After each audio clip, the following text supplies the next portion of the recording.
اعوذ باللہ من الشیطان الرجیم بسم اللہ الرحمن الرحیم الحمد للہ رب العالمین والصلاة والسلام علی اشرف الانبیاء والمرسلین وآلہ الطیبین الطاہرین واللعن علی اعدائہم اجمعین اما بعد فقد قال اللہ تعالی وتبارک فی القرآن الکریم بسم اللہ الرحمن الرحیم ان الصفا والمروة من شعائر اللہ فمن حج البیت او اعتمر فلا جناح علیہ ان یطوف بہما ومن تطوع خیرا فإن اللہ شاکر علیم۔ سورہ بقرہ کی آیت نمبر 158 ہے۔ اس میں پروردگار عالم ارشاد فرما رہا ہے کہ بے شک صفا و مروہ اللہ کی نشانیوں میں سے ہیں، اللہ کی نشانیوں میں سے یہ دونوں پہاڑیاں ہیں۔ فمن حج البیت، پس جو شخص حج کے لیے جا رہا ہے، او اعتمر یا عمرے کے لیے جا رہا ہے، فلا جناح علیہ ان یطوف بہما، تو اس پر یہ فرض ہے کہ وہ ان دونوں پہاڑیوں کا طواف کرے، چکر لگائے، ایک پہاڑی سے دوسری پہاڑی تک جائے۔ ومن تطوع خیرا فإن اللہ شاکر علیم، اور جو اچھائیوں کو انجام دیتا ہے اللہ اس کی محنت کا قدرداں ہے اور جاننے والا بھی ہے۔ یعنی اچھائی کبھی بھی انسان کی برباد نہیں جاتی، اللہ اس کی حفاظت کرتا ہے۔ اس آیت کریمہ میں پروردگار عالم نے صفا و مروہ کا ذکر کیا ہے۔ یہ دو پہاڑیاں ہیں، ان پر ہمیں جانا ہوتا ہے، حج چاہے کریں یا عمرہ کریں۔ صفا سے ہم ایک عمل کو جس کو سعی کہتے ہیں اور جس کی بحث آج ہم کر رہے ہیں اعمال حج میں سے، یہ ایسا عمل ہے کہ جو عمرے میں بھی ہے اور حج میں بھی ہے۔ اسی طرح آیت میں بھی اللہ نے کہا ہے فمن حج البیت، کہ جو حج کر رہا ہے، او اعتمر یا عمرے پر جا رہا ہے، اسے ان دونوں پہاڑیوں پر آنا جانا رکھنا ہے۔ تو انہی دونوں پہاڑیوں پر آنے جانے کا نام نیت کے ساتھ سعی کہا جاتا ہے، اسی کو سعی کہتے ہیں۔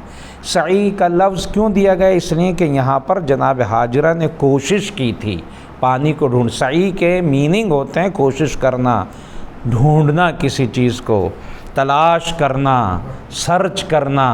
تو چونکہ جناب ہاجرہ نے پانی ڈھونڈا تھا اپنے بچے جناب اسماعیل کے لیے، تو اس عمل کو ہی سعی کا نام دے دیا گیا۔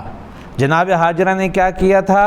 ایک پہاڑ سے دیکھتی تھی، ہاں وہاں پانی ہے، وہ پہاڑ کی ریت چمکتی تھی، پانی لگا کرتی تھی، تو وہاں جاتی تھیں، وہاں پہنچتی تھیں تو یہ یہاں لگتا تھا کہ پانی آ گیا تو یہاں پر آ جایا کرتی تھیں، وہاں جاتی تھیں وہاں پر آ گیا، یہاں ایسے ہی صفا سے شروع کیا، مروہ پر پہنچی، پھر وہاں پہنچی، ایسا لگا پانی ہے۔ اور جب آپ کسی چیز کے خیال میں جاتے ہیں تو آدمی کو وہی چیز لگنے لگتی ہے۔ یہ بھی اپنے بیٹے کے لیے پانی ڈھونڈنے کے لیے گئی تھیں، شک بھی ہوتا ہے آدمی کو، تو اس کے پیچھے جہاں وہاں پر یہ کام ہو سکتا ہے تو آدمی جاتا ہے کہ میرا کام ہو جائے، ہاں یہ وہ کام کرا سکتے ہیں۔ اسی طرح جناب ہاجرہ نے اپنے بیٹے جناب اسماعیل کے لیے پانی ڈھونڈنے کے لیے اپنے سفر کو شروع کیا، صفا سے مروہ پر، پھر مروہ سے صفا پر، پھر صفا سے مروہ پر، ایسے ہی آنا جانا تھا۔ پانی ڈھونڈا، اللہ نے پانی وہاں نہیں دیا، لیکن کوشش کے نتیجے میں وہاں دیا کہ جہاں پھر محنت نہ کرنی پڑے، پھر محنت نہ کر۔ اسی لیے میں نے پہلے بھی جب عمرے کے سلسلے میں گفتگو کر رہا تھا یہ جملہ کہا تھا، اور عام طور سے میں کہتا ہوں یہ جملہ، محنت اور کوشش کرنا ہمارا کام ہے، آسانی کے ساتھ رزق دینا اللہ کا کام ہے۔ محنت نہیں کریں گے تو رزق نہیں ملے گا، لیکن وہ جو ضروری نہیں ہے جہاں ہم محنت کر رہے ہیں وہیں پر دے، نہیں، جہاں ہمارے لیے آسان ہوگا وہاں پر اللہ دیتا ہے۔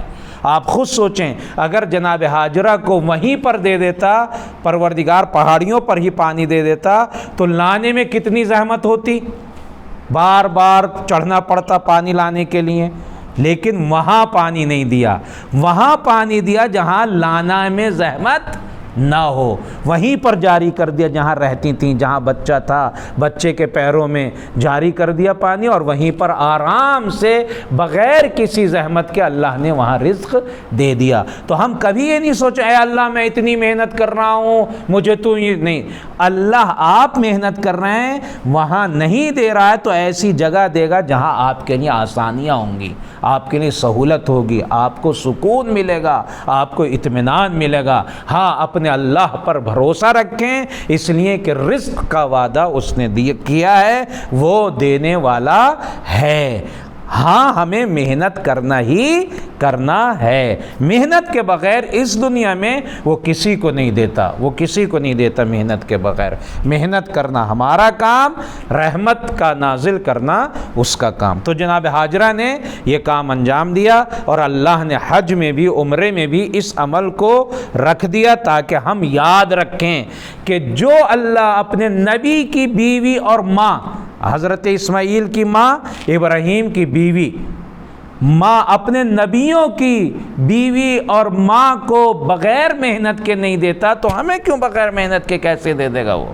ہمیں بھی محنت کرنا ہوگی، اس لیے حج میں رکھوا دی اللہ نے۔ حج میں بھی ہمیں انجام دینا ہے اور عمرے میں بھی۔ جب ہم نے طواف کر لیا، نماز طواف پڑھ لی، اب اس کے بعد ہمیں کیا کرنا ہے؟ سعی کرنے کے لیے جانا ہے۔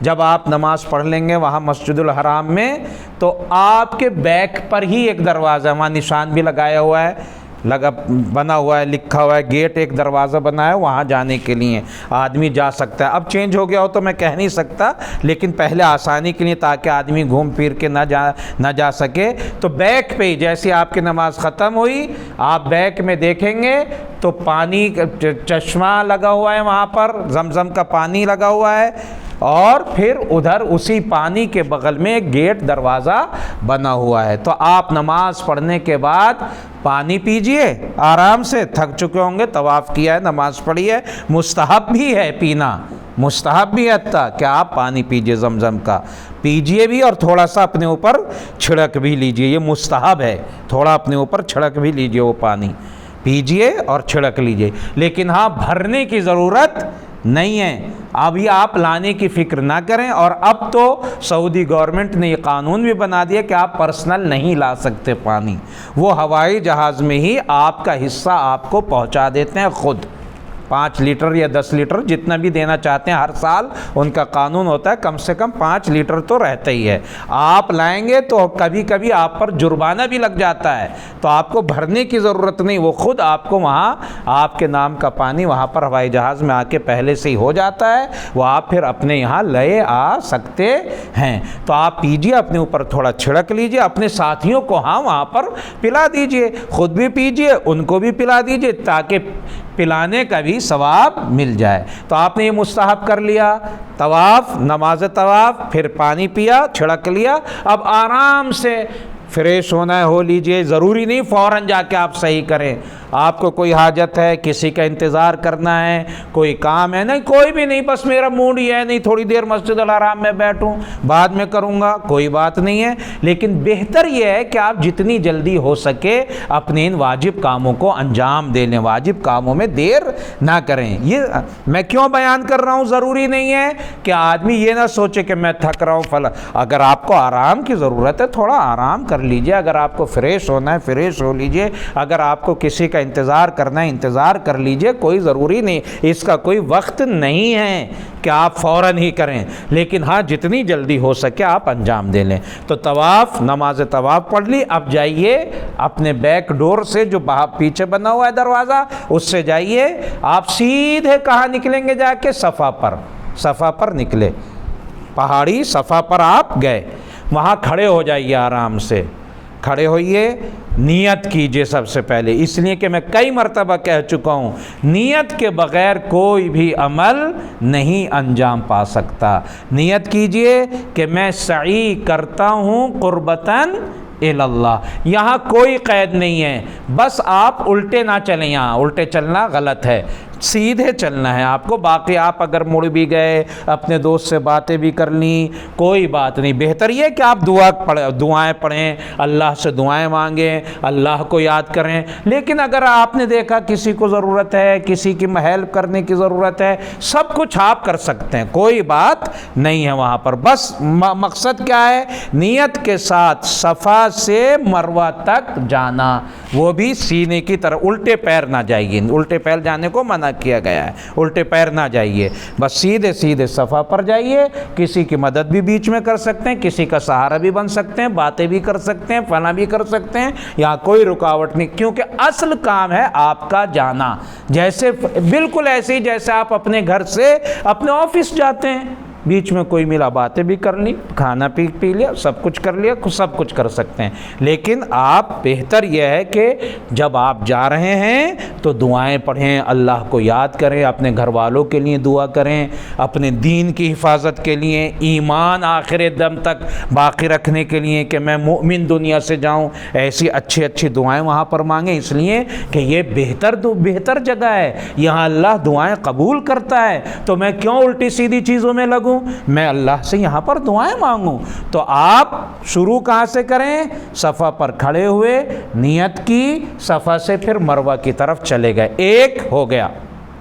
اب مروہ سے دوبارہ دوسری سائڈ سے, اس سائڈ سے نہیں, وہاں پر ایسا بنا رکھا ہے, ایک سائڈ سے جانا, ایک سائڈ سے آنا. جب تک بنا نہیں تھا کوئی بات نہیں تھی, لیکن اب انہوں نے ایسا بنا دیا ہے. جس طرح سے کچھ روڈیں سنگل روڈ ہوتی ہیں, کچھ روڈیں ڈبل روڈیں ہوتی ہیں, ایک آنے کی ایک جانے کی, ایسی وہاں پر انہوں نے ڈبل بنا دیا ہے تاکہ آنے جانے میں لوگوں کو پریشانی نہ ہو, ایک جانے کی اور ایک آنے کی. تو آپ گئے مروہ تک, پھر مروہ سے صفا واپس, 2 چکر ہو گئے.